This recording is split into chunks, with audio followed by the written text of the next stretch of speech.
Alors, dans cette vidéo, nous allons faire ce paysage à l'aquarelle, donc un coucher de soleil avec son reflet dans l'eau, et puis notre barque. C'est parti. Donc pour commencer, j'ai fait mon dessin préparatoire sur ma feuille. Je me suis imprimé une image de référence sur laquelle j'aimerais travailler. Donc ça c'est le dessin qu'on va faire aujourd'hui, l'aquarelle qu'on va faire aujourd'hui. Donc j'ai reporté sur ma feuille la barque, la ligne d'horizon, un petit peu ce qui se passe au fond. Et pour l'instant c'est tout. J'ai scotché ma feuille sur mon plan de travail. Donc là c'est une planche toute bête. Pourquoi? Pour éviter que mon papier ne gondole trop. Alors dès que je vais le mouiller ça va gondoler, c'est normal, mais en séchant le papier va se retendre. Donc soit vous pouvez acheter des carnets avec des feuilles libres, et dans ces cas-là vous les scotchez. Alors pour les scotcher, on passe le scotch plusieurs fois sur sa manche, etc. pour pas qu'il accroche trop et que ça arrache le papier quand vous le décollez. Soit vous pouvez utiliser des carnets, alors je le prends, comme celui-ci, qui sont des carnets collés sur les tranches. Donc ça c'est intéressant parce que du coup le papier est tendu et une fois qu'on a fini son travail, il suffit de passer un petit coup de cutter et de détendre les feuilles. Donc pour cet exercice là, j'ai utilisé un papier canson, je vais vous montrer la couverture.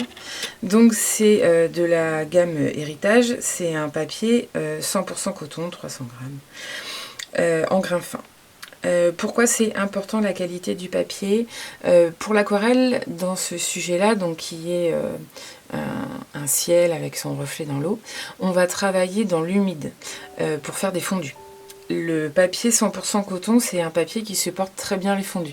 Sur les papiers 100% cellulose, excusez-moi, il n'était pas tout à fait dans le cadre. Pour un papier 100% cellulose ou avec de la cellulose dedans, l'aquarelle va moins supporter les fondus. Donc la qualité du papier a vraiment son importance selon ce qu'on va faire en aquarelle. Donc là, j'ai choisi un 100% coton. Alors, le 100% coton, c'est un petit peu plus cher que le papier à base de cellulose. C'est pour ça quand on débute, on conseille aux débutants de plutôt commencer avec du papier cellulose et puis au fur et à mesure de monter en gamme de papier. Donc pour cette aquarelle, je vais commencer par mouiller la totalité de ma feuille et après je vais intervenir dans l'humide. Je vais aussi travailler avec cette palette là, donc moi elle a commencé déjà à être un peu utilisée. Donc c'est la Neva palette. C'est une palette que j'ai découverte récemment puisque une de mes élèves l'avait en cours et je l'ai trouvée super. C'est censé être une aquarelle d'étude. Je trouve qu'elle est très très pigmentée et qu'elle fait vraiment bien le job. En termes de coût et qualité, le rapport est vraiment très intéressant. Donc si vous voulez investir dans une palette d'aquarelle, celle-là est intéressante parce qu'elle a 36 couleurs. C'est des godets complets, contrairement à d'autres palettes avec des demi-godets. Donc les godets sont rectangulaires.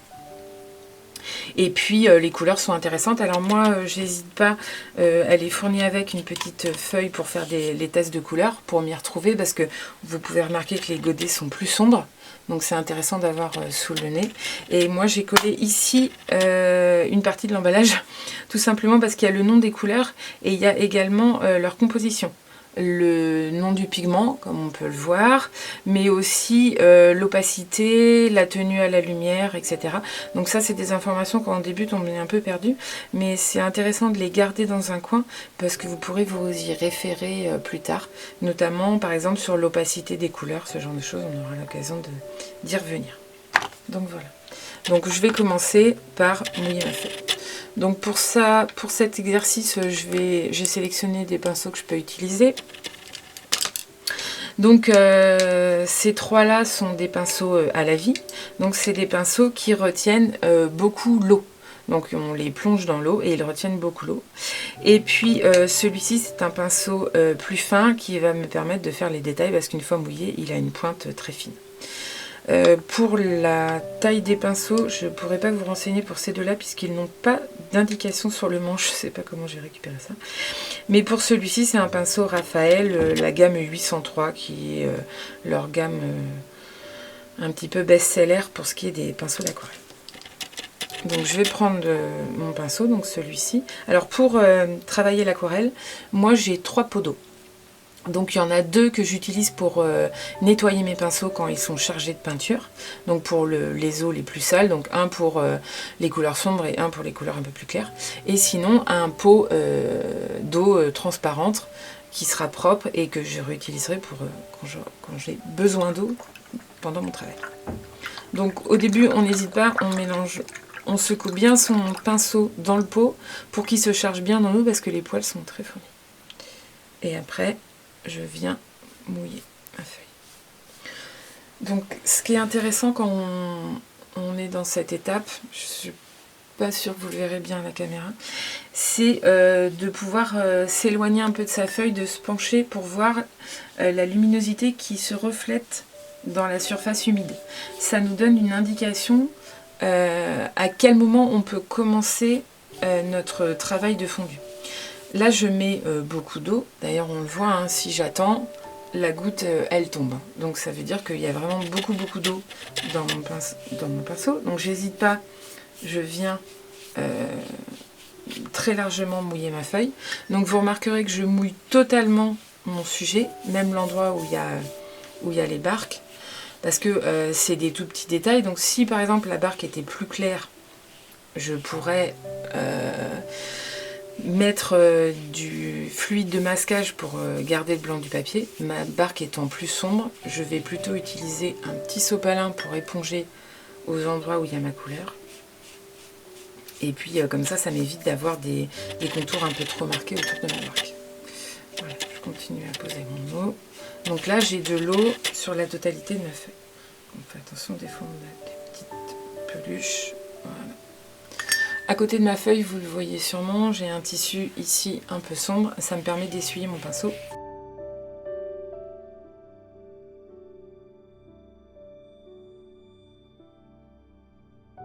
Pour ce sujet, je passe de dégradé de bleu au rose et le reflet est identique dans l'eau. C'est pour ça que j'ai tout mouillé d'un coup puisque je vais travailler les 2 parties, donc le ciel et son reflet dans l'eau en même temps.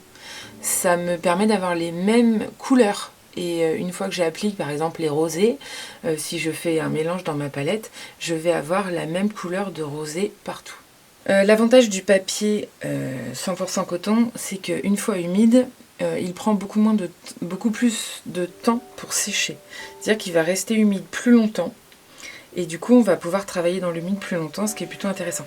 Alors, quand ça gondole, on n'hésite pas, on repasse avec son pinceau sans eau, hein, humide mais pas chargé d'eau, pour répartir l'eau et éviter que j'ai trop d'eau à un seul endroit. Donc voilà, on va commencer par les couleurs les plus claires de notre dégradé, donc ce qui se passe au niveau de la ligne d'horizon.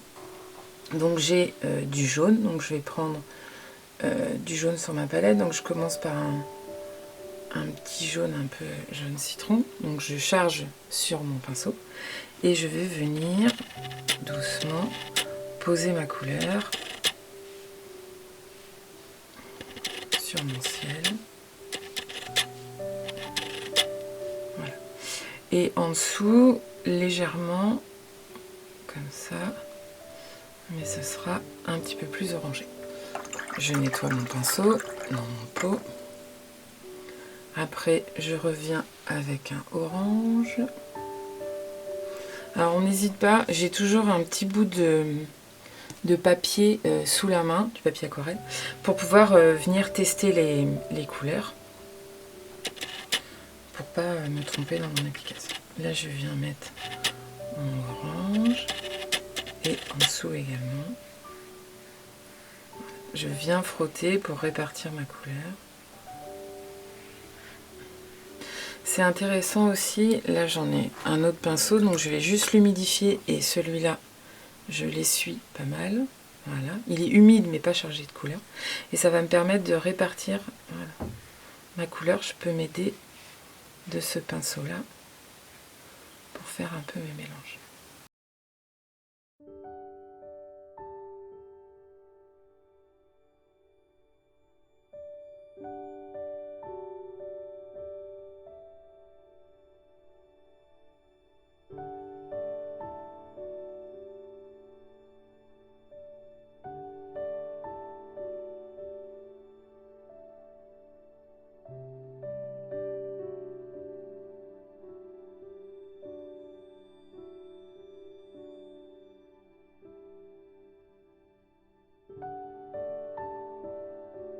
Au-dessus, on a du violet et après, on transite vers le bleu. Donc, je vais prendre le violet de ma palette. Alors, c'est un violet assez soutenu.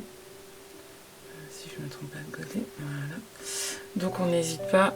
Là, il est fort, hein, vous pouvez le voir. Donc, on va le diluer.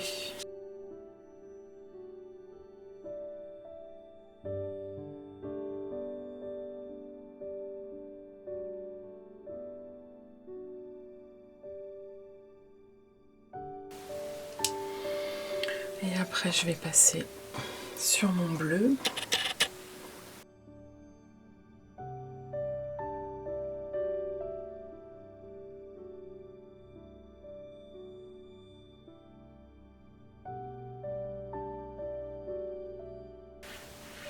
Là, je viens tout doucement frotter pour faire mes mélanges entre mes couleurs.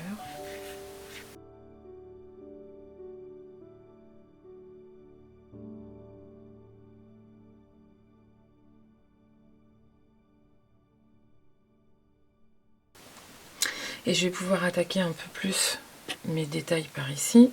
Donc on voit à certains endroits, on a des effets un peu blancs, comme des espèces de nuages un peu qui traversent ma scène. Ce qu'on peut faire, je prends mon pinceau, je l'essuie bien. Comme ça, il n'y a pas beaucoup d'eau dessus, ce qui fait que quand je vais le passer à un endroit humide, il va embarquer un peu de l'eau et du pigment qui est en dessous. Et si je trouve ça pas assez fort, je prends un sopalin.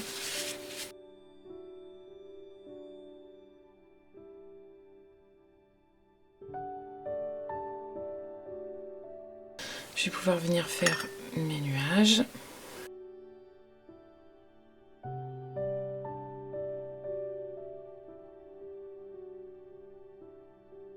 Donc on voit bien à certains endroits ça fuse beaucoup, c'est parce qu'il y a encore beaucoup d'eau dans mon papier, et d'autres moins.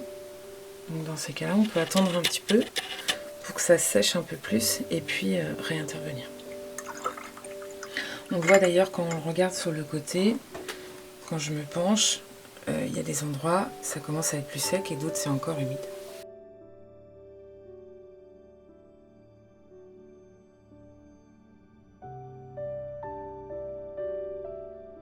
À certains endroits, je peux venir assombrir ma zone de nuage. Donc on voit bien aux endroits où j'ai enlevé avec mon sopalin, ça fuse moins, c'est normal. Parce qu'il y a moins d'eau, il n'y a plus beaucoup d'eau du coup, parce que je l'ai retiré.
Et là, on a pas mal avancé sur le ciel.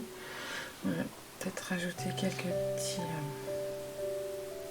nuages un peu rosés.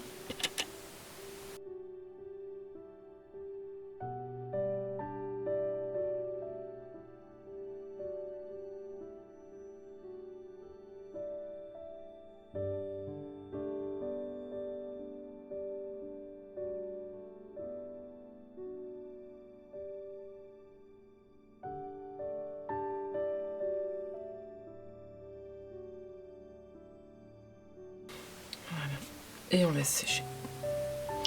Donc je reprends cet enregistrement. Donc là, ma feuille a entièrement séché. On peut voir mon premier passage. Alors les couleurs ont légèrement pâli, mais ça reste quand même assez intense. On peut, si on le souhaite, remouiller à nouveau son papier et réintervenir dessus. pour redonner un petit peu plus d'intensité aux couleurs ou travailler d'autres parties. Ça dépend un petit peu de ce que l'on veut travailler. Moi, au vu de mon dessin, j'ai bien envie de remouiller pour pouvoir venir donner un petit peu plus de force dans mes roses, dans mes orangés qui sont par ici, et peut-être un petit peu plus dans les bleus. Pour les nuages, je trouve que l'intensité est pas mal. Ici, ça manque peut-être, ça s'est diffusé un peu en dessous, donc ça manque peut-être un petit peu de définition. Là, du coup, j'ai perdu un petit peu d'effet un peu rosé qu'on voit sur ma photo. Et par ici aussi, j'ai perdu un petit peu du côté rose. Donc dans ces cas-là, ce qu'on fait, c'est qu'on reprend son pinceau. Donc là, je le nettoie bien. Voilà. Je reprends de l'eau claire. Et je vais venir remouiller ma feuille. Donc dans ces cas-là, ce que je vous conseille, c'est prenez de l'eau et vous la déposez. Faut éviter de trop frotter puisqu'il y a des pigments qui, une fois remouillés, vont avoir tendance à se balader un peu sur la feuille et à se répandre dans l'eau. Donc le mieux, c'est de positionner son eau en évitant de repasser plusieurs fois son pinceau pour trop frotter la couche qu'on a déjà réalisée.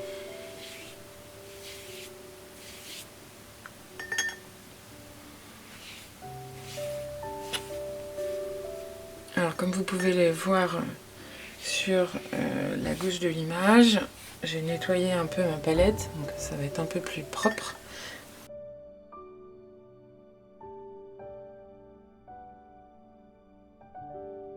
Donc là j'ai disposé mon eau, donc je vais attendre un petit peu pour que l'eau commence à rentrer légèrement dans mon papier.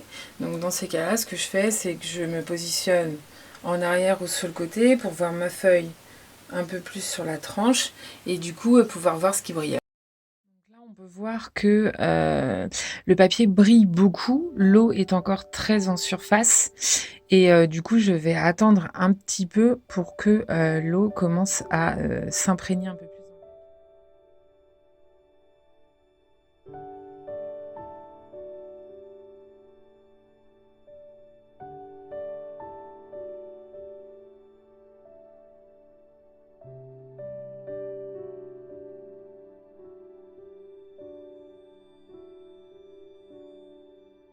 Donc là, l'eau a commencé à rentrer un peu plus dans mon papier, donc je vais pouvoir commencer à travailler un peu mes couleurs. Alors, on commence à voir que l'eau imprègne le papier, ça brille un peu moins. On commence à voir un petit peu plus le grain. Une petite palette où j'ai un rose opéra qui me plaît beaucoup et qui est un peu plus vif. Voilà. On le voit comme le papier est un peu plus sec, la couleur fuse moins.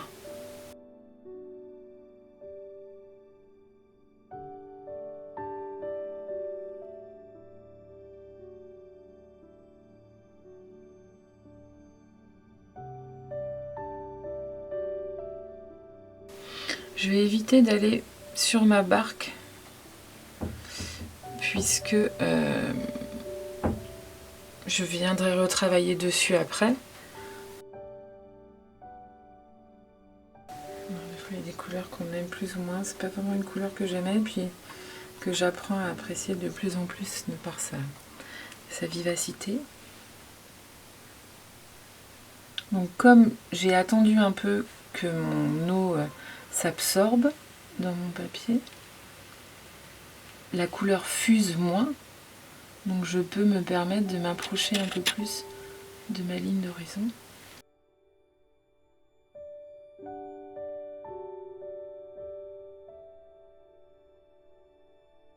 Et donc sur mon image de référence, j'ai un peu plus de violet sur cette partie-là.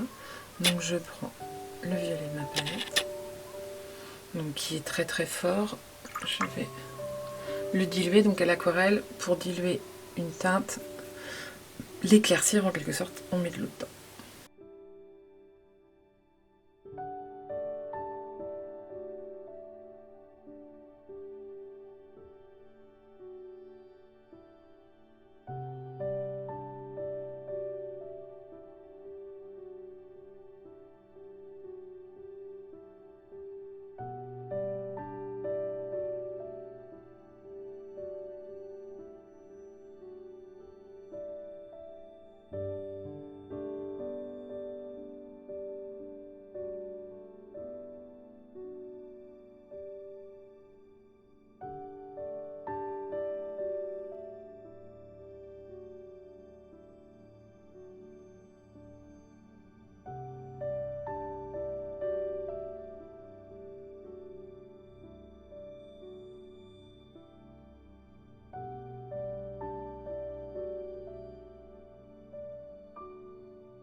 Donc voilà, donc j'ai fait mon deuxième passage de mouiller. Donc l'ensemble de ma feuille est sec, donc vous pouvez sécher au sèche-cheveux sans problème. Et du coup maintenant je vais pouvoir travailler donc les petits éléments qui sont au fond du paysage. Et puis ma barque. Donc ça va être du sec sur sec. Donc je vais plutôt travailler avec des petits pinceaux. Donc un petit comme ça pour les détails et un petit pinceau comme ceci. Et je vais continuer tranquillement sans avoir à remouiller ma feuille en intervenant ce qu'il y a là-dessus.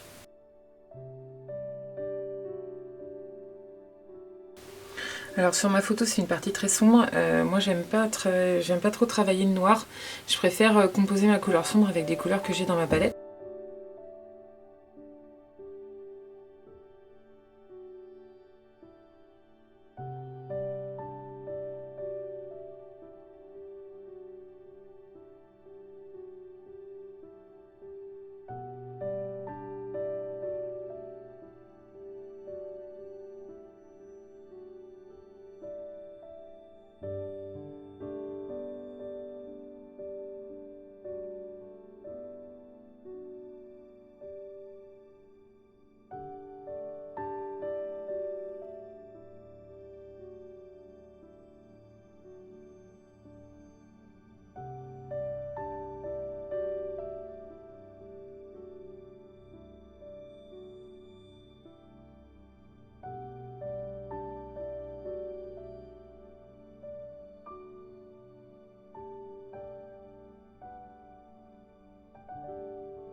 Et voilà, notre travail est terminé. J'espère que cette vidéo vous a plu.